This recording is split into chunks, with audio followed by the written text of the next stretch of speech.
my journey to motherhood started what some would consider rather late in life. I just had not ever partnered up with anyone that I wanted to procreate with and start a family with.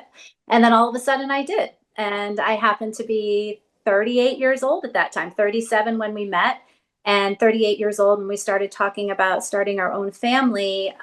We had that conversation quickly because of my age and no other reason. And this person was 8 years younger than me, and we absolutely knew we wanted to create a family together. So that journey started at 38. First time we tried to conceive, shockingly, we got pregnant immediately. We had a positive pregnancy test. He made a little comment of, I thought you told me this was going to take a while. And I said, well, I did think it was going to take a while at 38. And that first pregnancy that ended in a miscarriage was a devastating experience for me. And it was shocking to my core because I never anticipated, I never expected that that would happen to me. Now I'm a nurse practitioner now. At the time I was a registered nurse. I've held many women's hands in the emergency room with miscarriages, telling them all the things and attempts to comfort them. But for some reason, I just never expected that would be me. In this time of my life and feeling the absolute despair and absolutely having some depression, and being concerned for myself, being concerned for my own well being, I started to realize that I needed to seek something that would help me. And I'm an information seeker.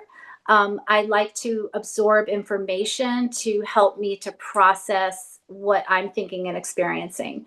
So I went to Barnes and Noble. And I go to Barnes and Noble and I am there for my tea for the afternoon. It was just a little afternoon for myself. And I start going into I think it might have been the subject heading, might have been the infertility section or the reproductive section. So I go there and I'm leafing through books and I'm opening them up, and they made me feel worse. Every book that I read made me feel worse. So I would read the first paragraph, I would read the inside description, and it was overwhelming in a way of, yes, you're broken and this is how you'll be fixed. And then I remember very specifically the title Inconceivable. And that title just instantly drew me in like a gravitational force. Like there was just something about the word, because what I was feeling, what I was experiencing in my life was just inconceivable to me. And so the title drew me in, and that was written by Julia Indachova. And that was the very beginning of my relationship with Julia. And I read that book from cover to cover. The comfort that I received from that book, the way out, the shards of light that were able to kind of come back into my soul because of the words on those pages, I'll never forget it. So what drew me to Barnes and Noble that day, and then the fact that I would actually pick that book. And then I learned through Inconceivable, I learned about the Fertile Heart program, because then, of course, I went online and I'm Googling Julia Indachova.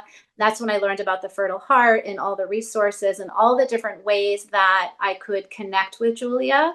And the comfort and the difference and how I would feel just based on words, just based on language, just based on giving me the tools day to day, hour to hour, outside of my doctor's appointments, outside of my blood tests, outside of ultrasound appointments and workups. I had these tools every single day that brought me comfort and brought power. I felt empowered by them.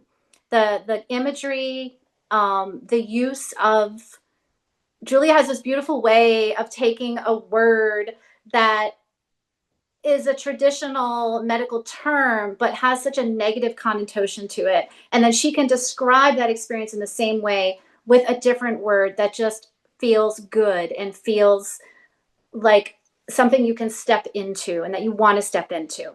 I remember being resistant to IVF. And I remember on some of the calls talking about IVF would most likely be the next step. But I had really hoped that I wasn't going to need IVF. I was really trying to feel like I could just do this all on my own naturally. But Julia was very, very supportive of the IVF journey and told me that these tools could be continued to be used through that. And as I was advancing in the tools and the visionary circles, as I was, hearing from the ultimate mom, that took a while to get to that point. There is work involved, and it doesn't feel familiar or natural at first, but as you move along, you understand the framework, you understand where you need to start and where you're going to.